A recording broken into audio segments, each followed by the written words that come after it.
I'm just going to double check on my phone, Matt, that this comes through.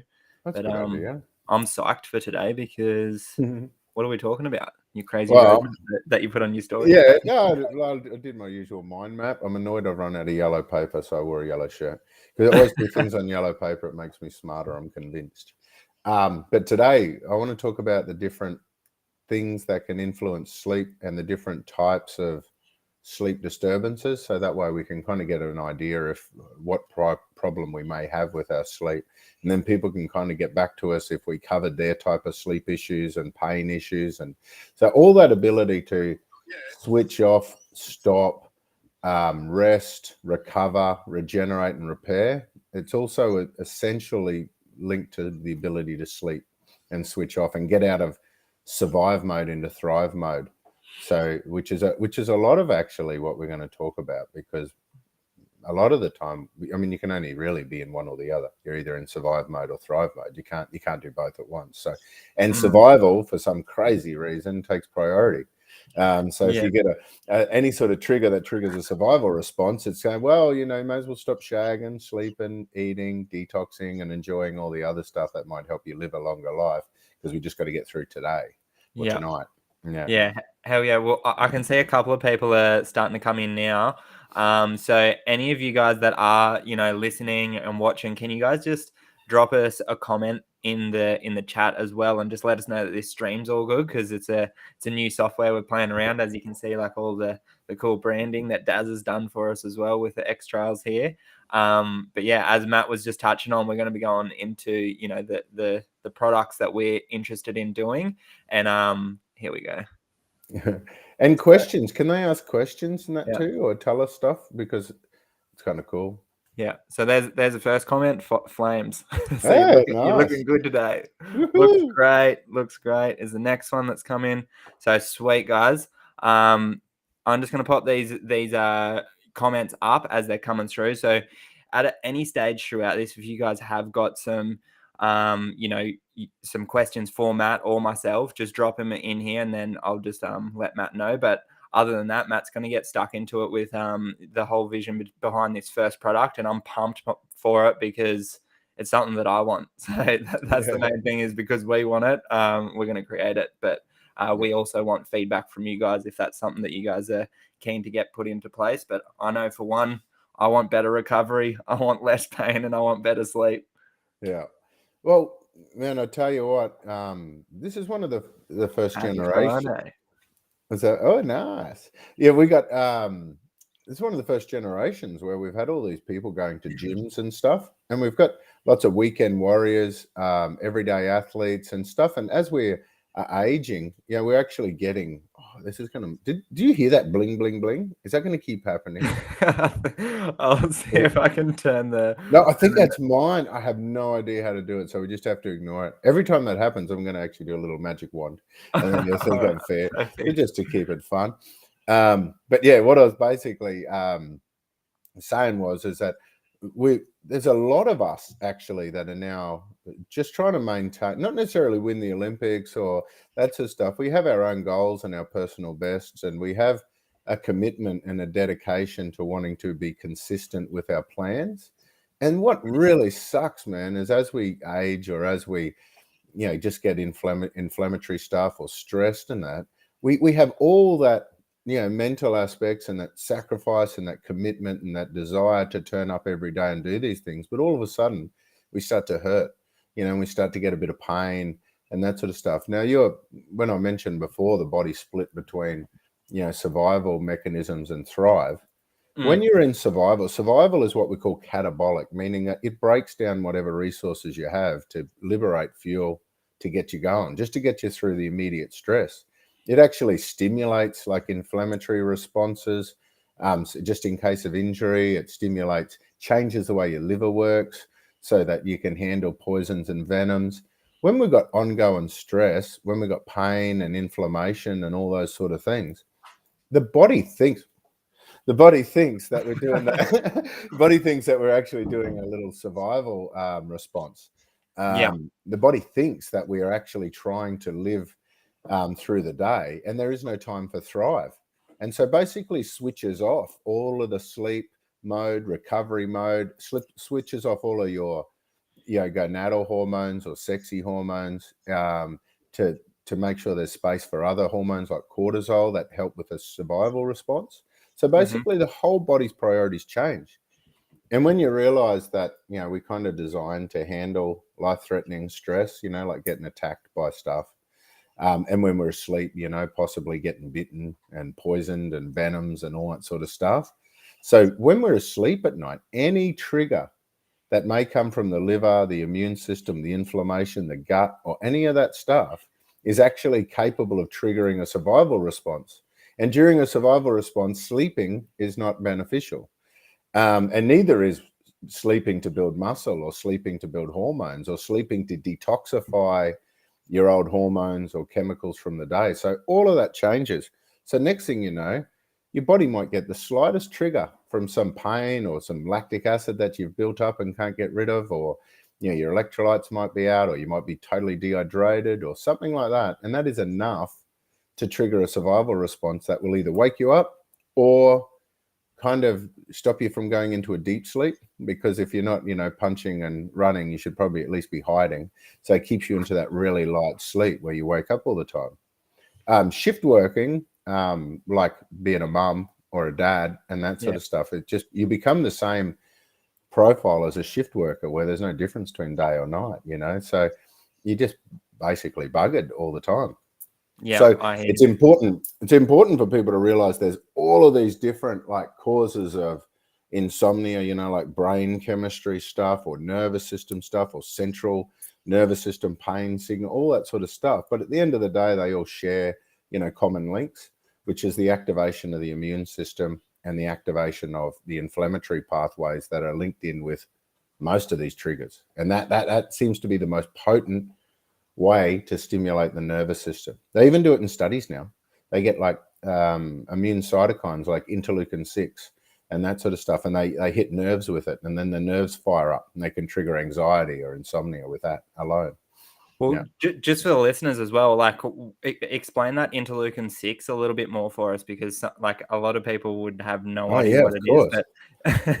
But So basically our immune system, if you have a look at your immune system and realize that 80% of your immune system is part of what we call the mucosal immune system, which means that it lines our gut wall and lives in around the lymphatic system and around the guts.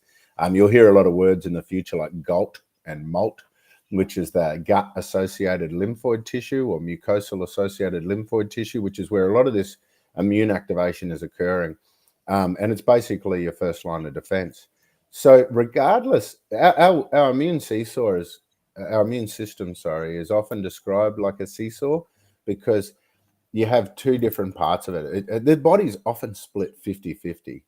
There's so many yin-yang, yes-no systems throughout the body because it's very simple in that aspect that it just keeps doing these yes or no, scenarios. So with the immune system, it's basically split between, is the thing really big that we have to flush it away because we can't eat it? Or is it really small that we can engulf it inside our immune systems and poison it? So what we actually find is that the allergic inflammation, it doesn't matter which side of the immune system fires up, we release what we call an innate defense mechanism, which is immediate. And we're born with this thing, this ability to get an exposure to either allergic, like a poison or a venom or an antigen, allergen, dust, pollens, that sort of stuff, or an infection like viral, bacterial, or something like that. Our immediate defense mechanism is the same. It releases chemicals like interleukin-6 is one of the main ones, and it's a very fast acting inflammatory trigger. It's also released from nerve endings. It's released in the brain. There's a bit of debate. Is it an immune chemical or is it a neurotransmitter or is it a hormone? Does it belong in the mucosa or does it belong in the nerves? But it's released immediately all over your body in response to stress or immune activation. And it's a very potent trigger of a stress response. And you'll find even your body doesn't care whether it's good friendly bugs. If you've got an overgrowth of gut bugs, that alone can just trigger interleukin-6 because it's doing surveillance against your microbiome, So interleukin-6 is very powerful and it drives that nervous system to stimulate a survival response. Basically tells you something's going wrong somewhere. You better get ready, you know? Yeah, So, solid. So just to put that like back into like real straightforward, simple terms for everyone, like the way that I'm understanding that is, look after your gut, and you're not going to have that survival mode, spike as much, which is going to keep you up throughout the night and have you in that survival mode all the time. And that's going to create a catabolic state for you, so that, yep. You'll be breaking down rather than resting and recovering, which is what you're supposed to do at night. Yeah. But the crazy thing with interleukin 6, because it's released from nerve endings and stuff like that, man, seriously, it could be stress. I mean, you could perceive, it could be a memory, and it could be a memory of a trauma. You got to realize your brain collects data, and there's no way your nervous system knows if you're reenacting a memory or if it's actually happening, except it requires other signals. So the difference between a memory and something actually happening is, well, if it's actually happening, you probably have some posture changes, like your shoulders locked up and ready to run. If it was actually happening, you probably have some other inflammation through your body as well, or you'd have these other things. But man, seriously, how many of us have got the screwed up posture anyway? Yeah, how many of us have got the inflammation? So all it takes is this like system to be out of whack, like manifesting a defensive posture or a stress response ongoing, and then all it takes is for you to have a memory. Next thing you know, your body thinks you're straight back into it. A lot of the greatest trauma healers, psychologists and counselors, they screw around with the body so that whenever the memory happens, it actually breaks the cycle between the holistic system to let the brain know that it's just a memory. Because if it totally screws around with the posture while you're having that memory, or if it totally screws around the way your nervous system responds while you're having that memory, then all of a sudden the body goes, hang on, this can't possibly be happening now. This dude's way too cool to be dealing with this memory stress. Look at him. His traps are back. He's sitting back. His heels are in the ground. He's like chill. He's got no frown, no nice and mellow, And so all of a sudden the brain goes, that must just be a memory. Okay, well, we can change the emotion attached to that memory and put it over there. And when we have that a memory, we don't need to release interleukin 6 anymore because we know it's not actually happening. And there's some of that. But if you see there's common links between it. So whether it's a memory, whether it's a posture, whether it's an injury, whether it's what we call overtraining or under recovery or whatever. But you can see now the difference between overtraining and under recovery. Yeah. It's just not recovering. By default, you're overtraining. So it's not even really a thing. It's just under recovery. Yeah, man. So there are so many things. But then if you have a look at, there's a lot of data out there talking about the adrenals and how the adrenals regulate sleep-wake cycles. Well, your adrenal gland is the main part of your stress response. It's your adrenal gland that's responding to the inflammatory and the immune activated cytokines, and it's the adrenal gland that is reacting to them because it's your adrenal gland that releases a hormone called cortisol. And cortisol's job is to act like, like cortisone. Well, actually, it's the other way around. Prednisone is designed to act like cortisol because cortisol's job is to protect the host, which is you, from your own defense mechanisms. It's supposed to switch off all that inflammation. And it's also supposed to switch off your stress response. But this is where we get into that adrenal discussions where what happens is you go through these phases where your body has way too much cortisol because you've got too much inflammation, you've got too much stress. We'll often go through a phase where we're hyper-reactive or hyper-responsive. Usually it goes up before it goes down, So the adrenals go up. And, man, for the people out there that, if your adrenals are higher, your cortisol's higher because people describe it as being wired but tired. Yeah. They're like buzzing on nervous energy. I can't switch off. I'm tired, but my brain, I just can't stop. So those are the people with a higher cortisol. And then what happens is you can't maintain high cortisol all day and all night forever. So your body goes into a phase of conservation where all of a sudden your cortisol flatlines. So you just got this flatline. It's just no difference between day and night. And they're the people that say they're too tired to get a good night's sleep. So you'll hear people say that, so anyone out there is like, if only I could get a good night's sleep, I know I could fix my insomnia, because they get stuck in this thing where you got no energy all day, but then you seem to have this stupid energy at night, just this annoying trickle of energy that just stops you from going into a deep, refreshing sleep. But then you wake up in the morning with nothing. So those things, but that's all responding to the inflammation. Yeah, it's all responding to the immune activation or the pain signals, because pain is so powerful, probably the most powerful trigger to your nervous system. It's an inescapable stress, because even when you're asleep, even if you manage to sleep through your pain or block the pain with painkillers, it's still happening. So your stress nervous system still picks up on these signals to say, this person's in pain, this person's got inflammation, this person's dealing with some stress. They're just trying to pretend it's not happening. But we got their back. Let's wake them up. Yeah, 100%, man. Yeah. Well, that comes back to like everything from, you know, the naturopathic principles there as well, like looking at things from a holistic point of view, because there's so many variables that can have an effect on the body, and like we could talk all day about that.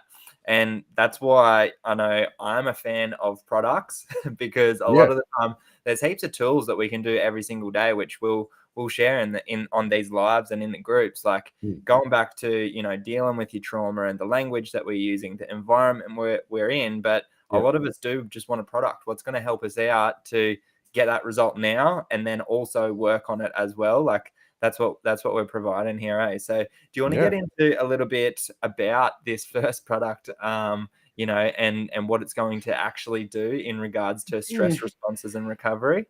Yeah, maybe. No, a little bit, because this is the thing, is I'm still like trying to develop the perfect product for everyone. Well, for most of us, because we can never give everything to everyone, but we want to make sure that we're covering most of the bases, which is why I really want to know from people what form of sleep problems they have. Because I got that same stress response and inflammatory thing can totally change the liver. You remember your with all the naturopath training, they go through and put everything on a clock with the Chinese medicine. And they have like from 11 to 11 p.m. to 1 a.m. You're actually running phase 1 detox, which is converting everything from fat soluble to water soluble, which makes it actually more reactive. You know, from 1 to 3, you're dealing with processing, putting those water soluble toxins off to the liver and off to the kidneys and through the bile into the bowels, and then between 3 to 5 you're getting up and like purging it out. And that's kind of, but so at any one of the stages with inflammation, that can be knocked out, and that can be a source of you waking up. Then we've got to look at the fact that your adrenal glands also have to, getting in towards menopause time, they have to compensate for the fact that, you know, your hormones are down, and they got to stop making cortisol, start making other hormones. Otherwise you're going to end up with like hot flushing and weird stuff going on through the night. So what the common link excuse me, what one of the main common links between all of these things is, like I said, it's this immune activation. And a lot of these mucosal immune system and the gut lining, it's really important to address that. And like you said, trying to treat the cause is ideally what we would do. However, we live in a crazy mixed up world. It's like a soup. Our holistic system is a soup of triggers. We've got everything, you know, mold and electromagnetic radiations. We've got allergens, pollen. It changes constantly. There can be patterns through it, but they can be constantly changing. It's impossible, really, to target every possible cause. But what we've got to realize is humans are phenomenal, adaptive, resilient. Like it is incredible. And part of that amazing adaptation ability we have is via our microbiome that work synergistically with us to help manage a lot of that stuff. But so much of it happens all around that gut wall and with little signals. So we've got, like I said, everything is split between 50-50. You've got an on switch and an off switch. It's like it's yin yang through the whole body. And even yin will be full of yin yang, you know. So it's like this constant thing. So when the key to breaking the cycle is to understanding that majority of these triggers are coming through the mucosal immune system, affecting the liver and affecting the central nervous system. That links into all of our peripheral nerve and chemicals as well. The big point is, if we can design a product that helps to break the inflammatory cycle and that stress cycle of the initial activation of that stress and survival response, then regardless of your cause of your pain and inflammation, we can actually help to break the cycle and make a significant change. Because, man, all we need to do is get these people out of that zone where they're stuck in survival mode. That's keeping them in a pain cycle. That's keeping them in a wake mode and allowing them to switch out of that. Because when you finally switch out of that mode into thrive mode, your body's going to go make all your hormones, which are anti-inflammatory. Your body's going to go restore that adrenal gland so you can have proper sleep-wake cycles as well as managing inflammation. The liver can reboot itself so we can actually slow down phase 1 and then increase phase 2 to start cleaning up some of that mess. We can also reduce, all aspects of aging are inflammatory. And so by actually controlling that ongoing inflammation, we can actually reduce the aging process and help regeneration and repair start healing. So the key is there's a number of ingredients that we could use that work on multiple mechanisms. However, in my experience, when you use the herbs, like for example, an adaptogen herb, we talked about the adrenals before. When your adrenals are high, like if your cortisol's over high and you use an adaptogenic herb, it will lower that cortisol and help you to sleep through the night. So if you've got that high cortisol and you do the adaptogens, it will lower it and help you sleep. If you have low cortisol and you use an adaptogen, it can actually pick it up. Yeah. So it can actually, for some people, adaptogens are full on because some people they actually help and some people they actually make it worse. I never forget, valerian was one of the worst herbs I've ever used in my clinic for sleep. It was so hit and miss because it's a very powerful sedative. So, but what happens if you're in a survival mode and you have inflammatory triggers going around and then you give someone a sedative, they override it because survival takes priority. And so it might work once or twice, but pretty soon the body goes, oh, I know what you're trying to do. You're trying to slow me down, but it's a trap. So it won't take it. It just won't allow it to happen. It'll wake you up. So I find a lot of sedatives can screw around. Like if you consider serotonin is the chemical that helps you to get to sleep. Serotonin in deficiency can create insomnia, anxiety, and that sort of stuff. Serotonin in excess can create insomnia, anxiety, and stuff. So the thing is, serotonin isn't the answer because we know when we get really drunk, you don't always have the best sleep. Sometimes you do, but sometimes you have these weird-ass dreams. You just don't switch off. Serotonin then supposed to convert to melatonin to put you into a nice deep sleep. And melatonin then tells you cortisol to drop because it's got that covered. And then, so when we're looking at this is a big, interesting cycle. But if you go through and just try to manipulate the brain chemistry with those chemicals, there's a reason why your body doesn't have them because your body's not stupid. It's doing it for a reason. There's no bad pathways in the body. It just thinks that it's actually doing it for survival, but you just simply don't need that level of survival response because you're a little stressed or sore from the gym. You need to be bloody let to go to sleep. Well, hell yeah, most of us live in houses. We've got, warm beds. We've got fridges. Like we don't need to be that stressed out to be in survival mode, but it's so common to be there right now. Yeah. And you touched on like the different phases of detoxification. I feel like that'd be super important for everyone too, because when you first explained that to me like years ago, you explained it in the way of like, phase 2 is your mop, and you're explaining, how if you keep cranking up, phase 1, it's not going to do much if you've got no mop to clean up the mess.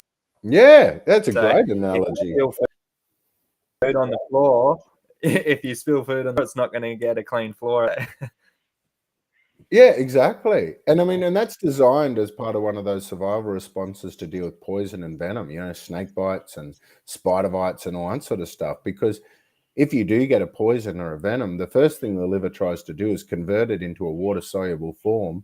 So that way you can like froth at the mouth, vomit, diarrhea, purge it all out. And we have a lot of people that have got problems with excessive sweating, purging symptoms, urinations. And so you can already see that the phase 1's running fast.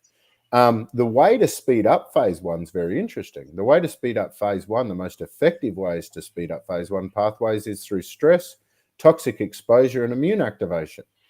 So we don't really need herbs or anything to stimulate it. And the herbs that do stimulate phase 1, you actually actually do it because they're mild poisons.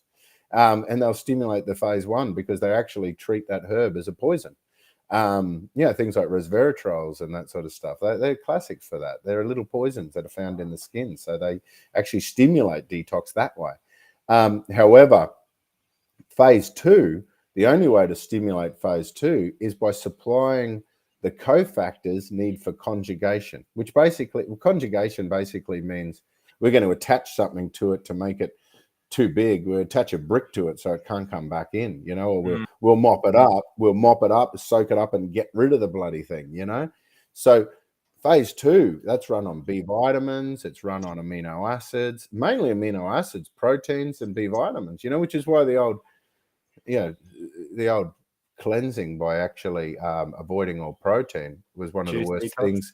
Yeah. Because what happened then? But you're going through a healing crisis. And that's because we've sped up phase 1 and we've got no conjugation nutrients left over to support phase 2. So now I'm going through hell. I'm going to get worse before I get better because I've got to purge this stuff out. But I hope I get better at the end. Yeah, I remember you telling me that with detoxing and whatnot, because I was questioning you about that as well back at the maths facility days. And you're like, I just don't know why people just don't put protein into their detoxes, because there's another little thing going. I got stuck with that now. It's just like, what the hell? Where's the mop? Like, you can't clean it up. So when you said that to me, I was like, oh, that makes so much sense. Like, we need essential amino acids to be able to drive phase 2, because otherwise we're just going to get more frustrated and whatnot. But just before we keep going, those of you who are watching and are live, and you do have any friends or family or anything along those lines that will be interested in trying out some of these potions that we'll be making over the coming months to help out with all of these symptom pictures, you'll be able to get that from just this group here, the X trials. So any of you guys that are outside of it watching, the link's there. But keep firing away, Matt, because this is golden. Oh, it's fun, hey? Because when we're making a product, so when I want to make a product in my clinic, then I'll go through that one person and I will, find all of their little aspects and create a protocol that is holistic or something like that. And I'll try to make a specific formula for it. But there are certain things that are consistent across the board that would do, and there's certain things that do most of the work. So the goal is to break these sort of cycles, is to educate people on the potential triggers that may be coming from their holistic system that they can manage through lifestyle sort of stuff, while we provide them some wicked tools to come through and break the cycle, get rid of the pain, switch off those inflammation and those weird signals that are confusing your body into thinking that you're stuck in a survival mode, that you're in getting your legs. It's not that you just did leg day yesterday and you can't get down to the toilet now. It's more to do, it's just that. It's not that your legs have been bitten off by a shark or something and you need to rebuild them, or stop the bleeding, more like it. So, and so many people don't realize that you need good calories to sleep, you need good blood sugar, you need good circulation, you need excellent oxygen delivery. It's a process to supply all the nutrients we need for healing and recovery. So when we go to make a product that's suitable for many people, like I said, you can't be everything to everyone. It's just simply not possible. Because there's so many aspects, especially when we're looking at something like this, where we have potential inflammatory triggers. And when we're using like natural material that might contain allergens and all that sort of stuff, we're a little bit, some things don't work for other people. And what we also find is when we take a supplement, they go through your gut and your gut microbiome. So it is so important for us to consider the pathways that it may be taking through a gut microbiome. So the reason why I was waffling that stuff is we have to make a few different versions of the products. We'll actually trial some different combinations of ingredients. I've got a number of ingredients in mind and secured that we can utilize for the product. But the magic is often in the ratios and working out how much of each. And then other weird stuff like flavor. When you're working in a naturopath clinic, you don't tend to care a great deal about that. It's like, you're paid for my advice and I've made you this medicine and you're not going to talk to me about flavor, are you? It's like, if it tastes bad, it's good for you. If it's uncomfortable, it's working, It's like, but in the to make a product that is going to help a lot of people, we've got to consider the fact that we need to make sure that it tastes good and stuff. So when we do finalize the ingredients, we'll have to look at the flavoring. Now, I am a nut. We all know that. So everything that goes into the product will be analyzed for its potential interactions. So many people out there, they'll basically formulate a group of active ingredients and then palm it off to a manufacturer to make, and then they do all the flavoring, and they don't take any consideration into the functional aspects of the flavoring, or not necessarily. Some of them are functional and can be beneficial. You can make a synergistic product where the actual flavor bases can actually enhance the effect of the product. Alternatively, you can have something where the actual flavor bases, sweetness, colors, and that can actually counteract the efficacy of the product. So we need to know if the ingredients are working as they are. We need to know if the flavoring is enhancing that or reducing that. We need to also then consider various applications in that dosing. So when we make these products, this is why I really want a group of people that may be suffering from these problems to actually get involved in some of these trials so they can give me some really good feedback. I don't care good or bad or whatever. We just want to know, and then we collate a lot of that data.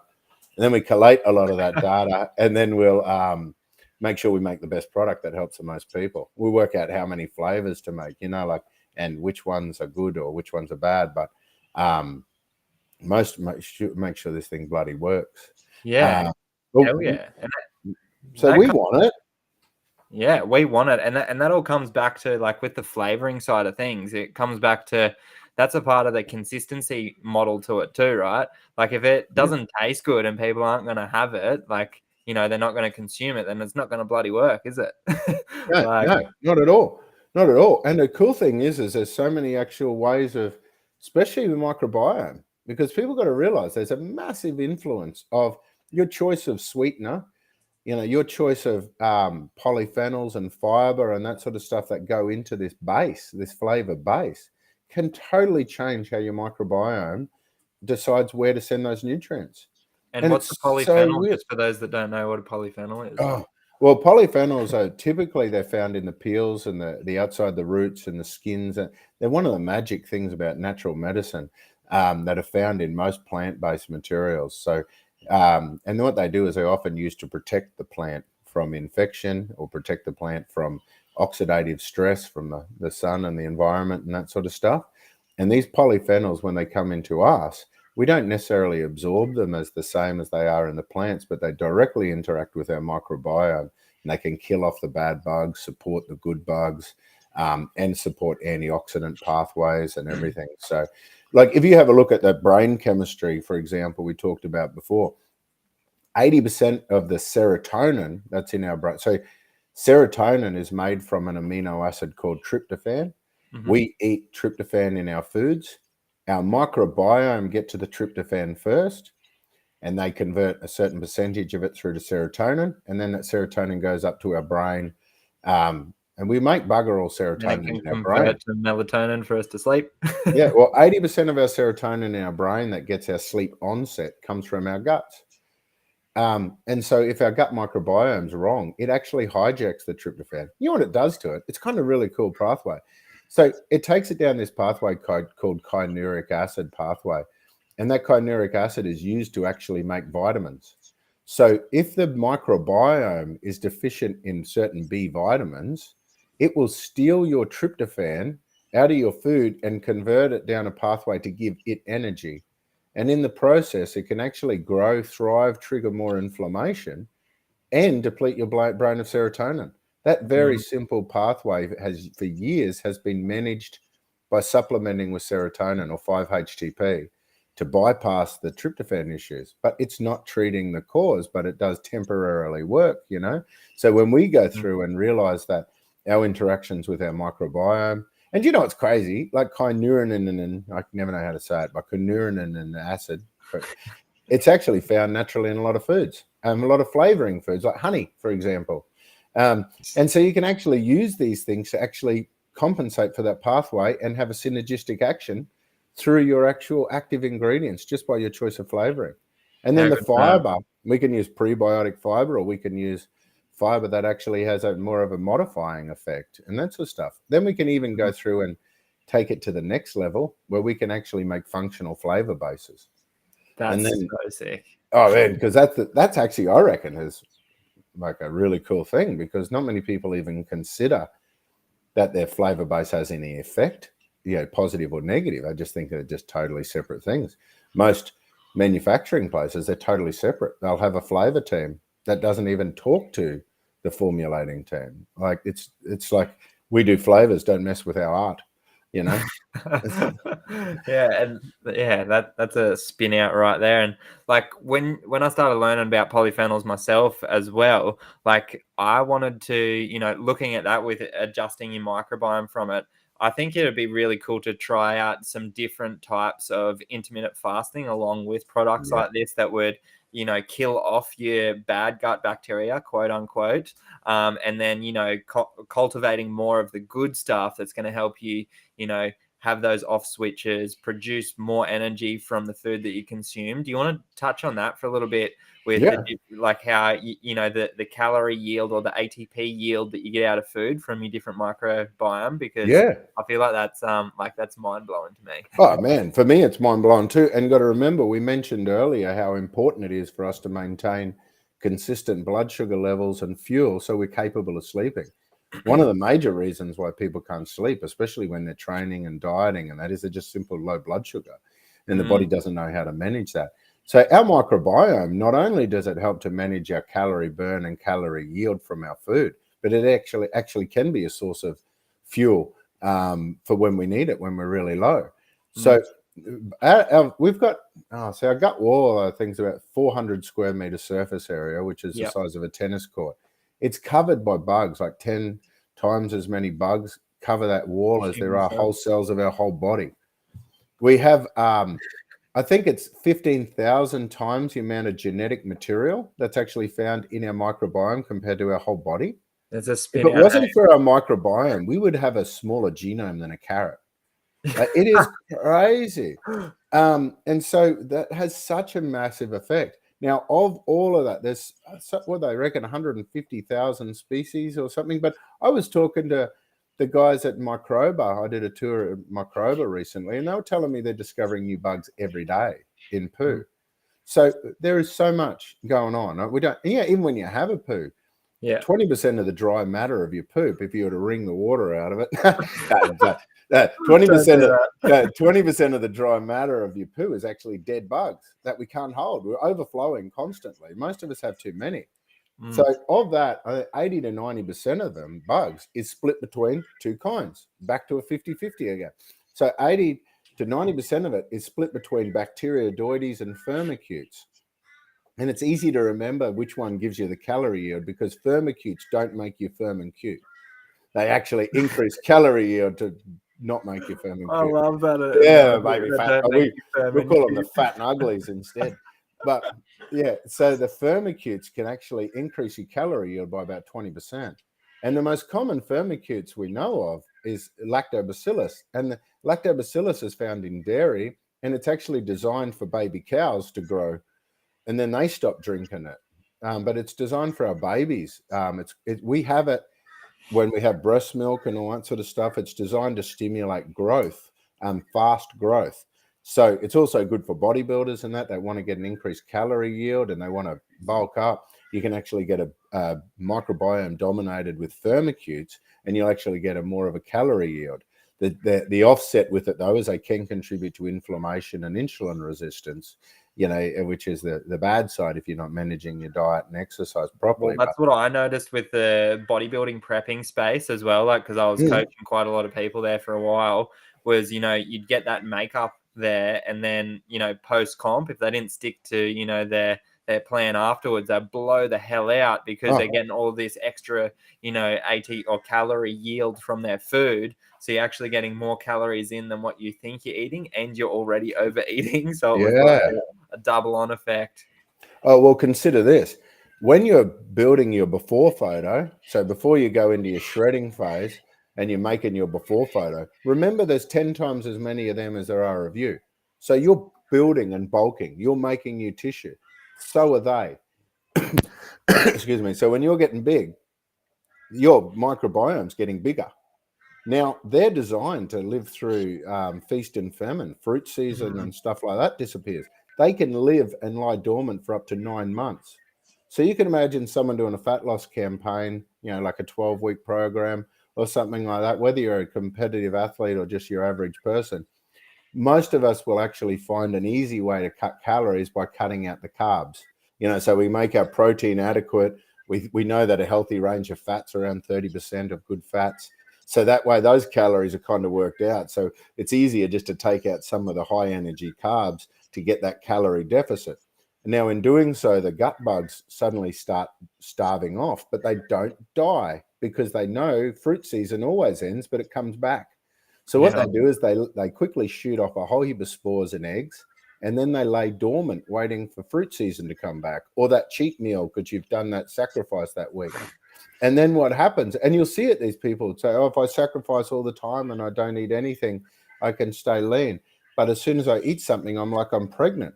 They get this bloating. So what happens is this microbiome, this is a major cause for rebound weight gain in everyone.